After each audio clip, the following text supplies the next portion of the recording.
Now Bindi is so much better. So a lot of travel is a little bit challenging for her right now.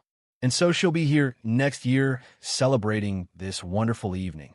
Steve Irwin protected his daughter from everything all his life. Snake, crocodiles, camera, news headlines. 20 years after he died, the one thing he could not protect her from finally broke his wife and son in public. Terri couldn't finish her thought. Robert looked away from the camera and was silent. Music and what Bindi is hiding from the world is what Steve told Terri to look out for the night before he passed away. The Vegas carpet where all came apart. It was held in the gilded ballroom of the Bellagio Resort and Casino on a balmy Saturday evening in early May of 2026.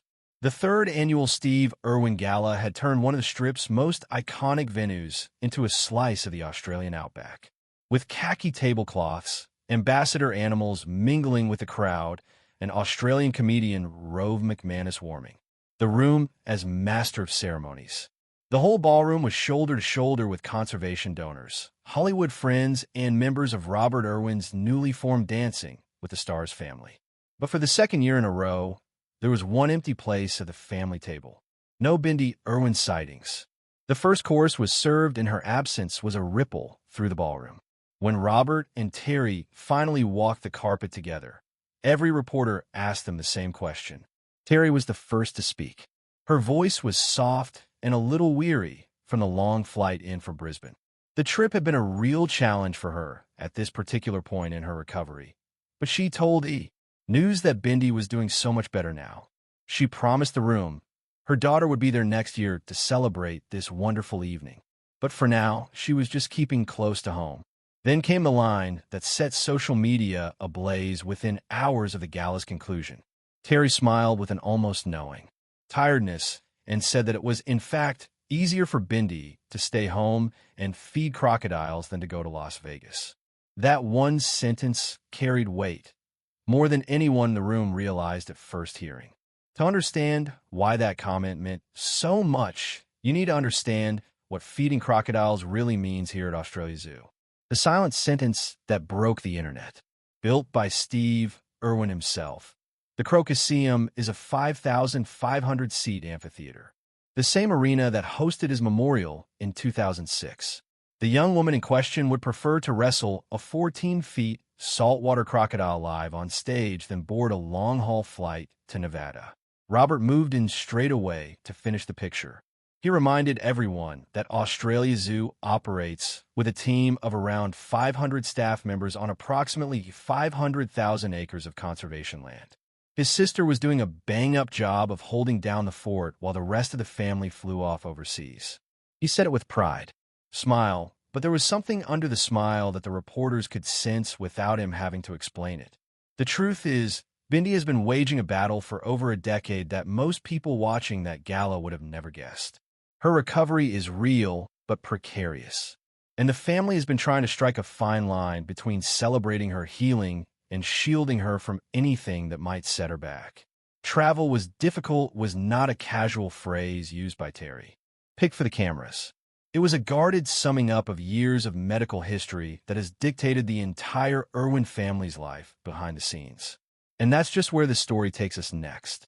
A 13-year battle within her own body.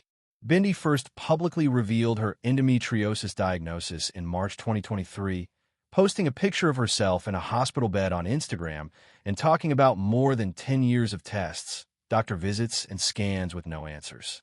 That first operation in New York with a known specialist, Dr. Tamer II, removed 37 endometriosis spots and a chocolate cyst that was actually attaching her ovary to her side. But that's not how endometriosis works. It's forever, and it comes back. And it came back with a vengeance in spring 2025. That same Bellagio carpet is where Bindi was supposed to be standing with her brother and mother the night of the second annual Steve Irwin Gala in Las Vegas. Then, in a matter of hours, all hell broke loose.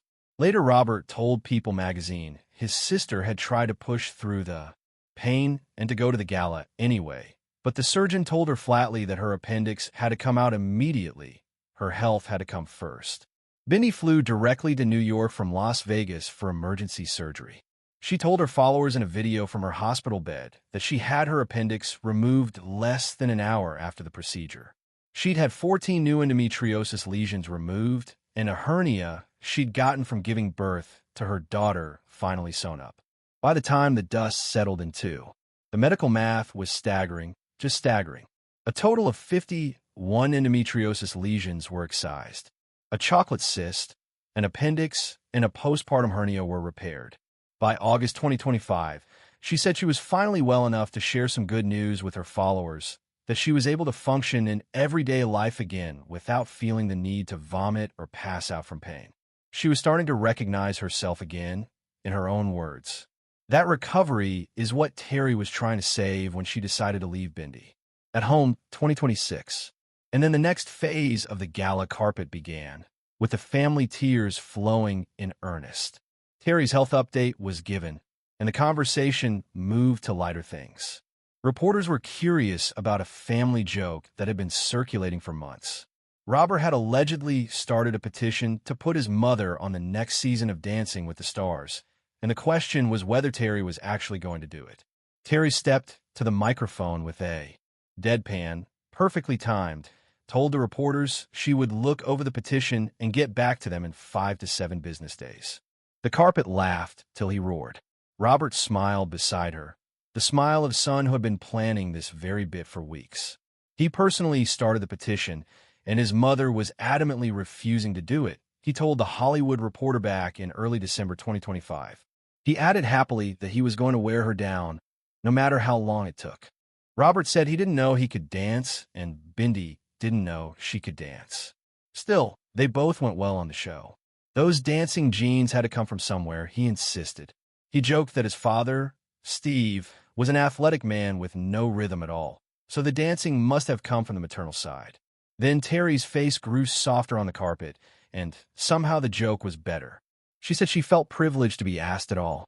She said she recalled, "Dancing on the show was the closest thing to flying I've ever experienced," Bindi said.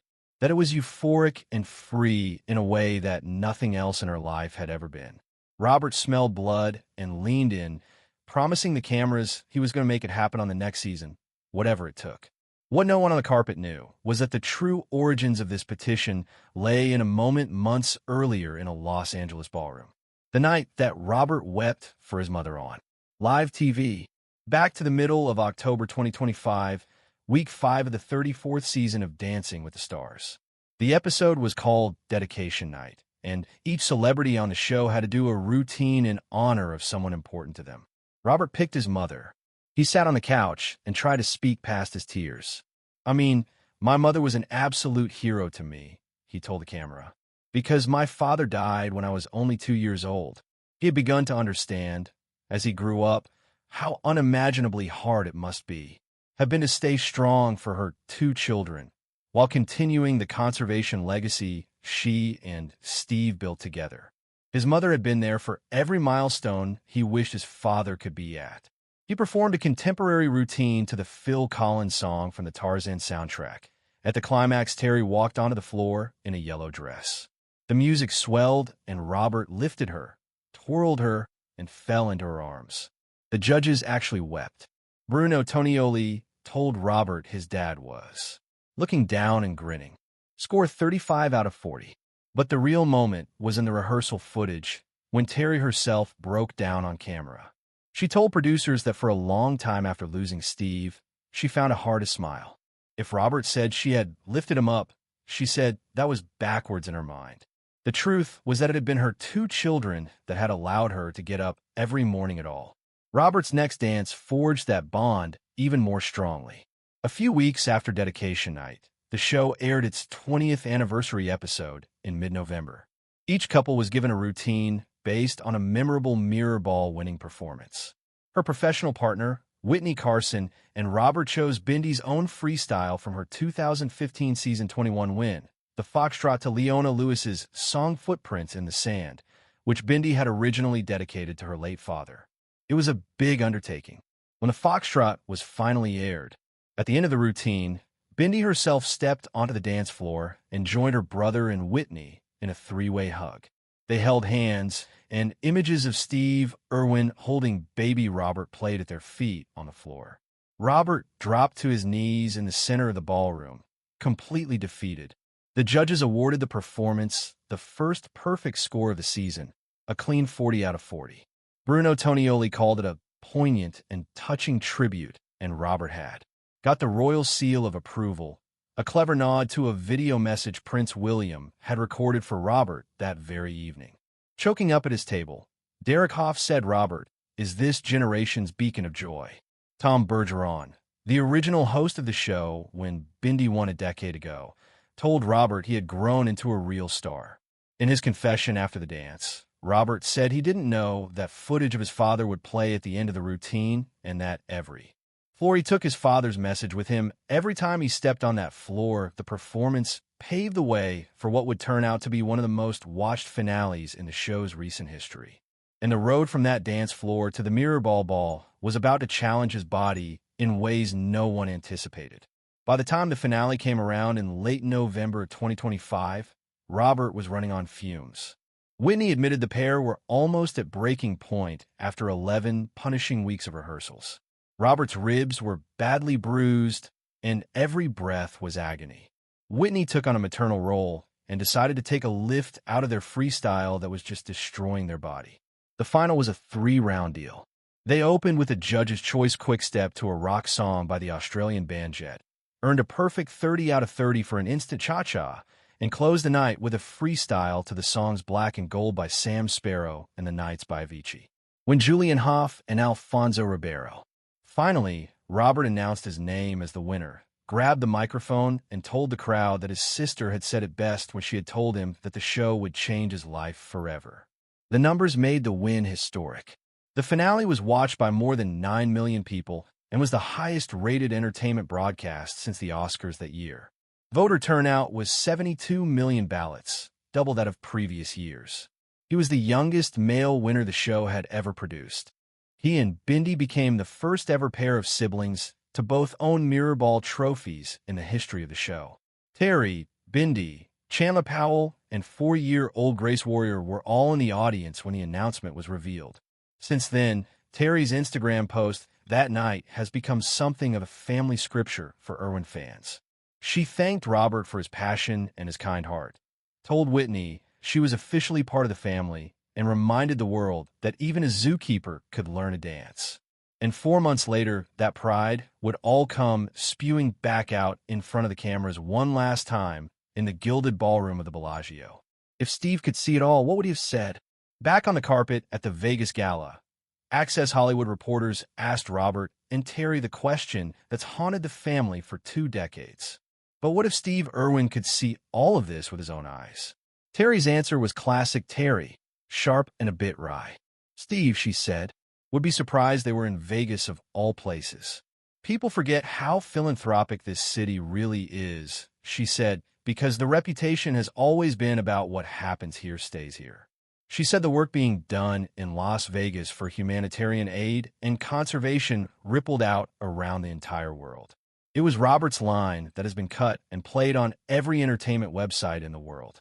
It was interesting to me how every single day a stranger came up to tell a story about their father had inspired them. 20 years on, the message from his father was felt stronger than ever, and that showed 2 things at once. It showed how very powerful and unifying a figure his father had been, and still was. And it showed what a strong person it took to keep that legacy alive all these years. His mother was beside him, and he gave her all that strength. Perfect comic punctuation came from Terri, who broke the mood and made the whole carpet laughed. The one thing Robert had that Steve never did was a willingness to take his shirt off for wildlife, she told reporters. But beneath the laughter was the longer arc of grief which the family has borne. Terri admitted that the road from 2006 to stepping onto the stage tonight had been a lot of work, a lot of grief, but also moments of immense joy. And there's already one date circled on the calendar that will test that joy all over again. And there is one date already circled on the calendar that will challenge that honor once again. The Crocodile Hunter and the Anniversary, BR/BR The Irwin family will celebrate 20 years to the day that Steve Irwin was killed by a stingray barb at Bat Reef on the 4th of September in 2006, just 4 months after the May Gala in Las Vegas. The whole conservation world knows the anniversary is coming.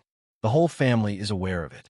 Earlier this year, Robert had previewed his deeper feelings about that grief on a CNN podcast with Anderson Cooper. He told Cooper that he feels closest to his father when he is in the middle of nowhere on a crocodile expedition, and a kind of warmth wraps itself around him without warning. He talked about his own grief and his sister's with uncommon frankness, saying that Bindi had so much more time with their father than he did, and so her grief was a stab, while his was a suffocating blanket. He told Cooper about an occasion during his very first crocodile research expedition in northern Australia, when he caught a huge saltwater crocodile only to find that it had been tagged by his own father years before. It was a clear indication that his dad was still with him, he said. Robert ended his remarks at the Vegas Gala with the same optimistic message he'd delivered on the dance floor and at every public event since the win. It's an honor for me personally to keep that sense of passion and positivity and philanthropy and conservation alive, but I also think it was absolutely vital for the next generation. The crocodile hunter's voice is still ringing out across the Crocoseum every day, with his mother at his side, his sister recovering at home, and his niece growing up in a khaki family uniform. What was your opinion of what they said about her getting better? And do you think Terri will finally say yes to Dancing with the Stars next season? Tell us what you think in the comments below.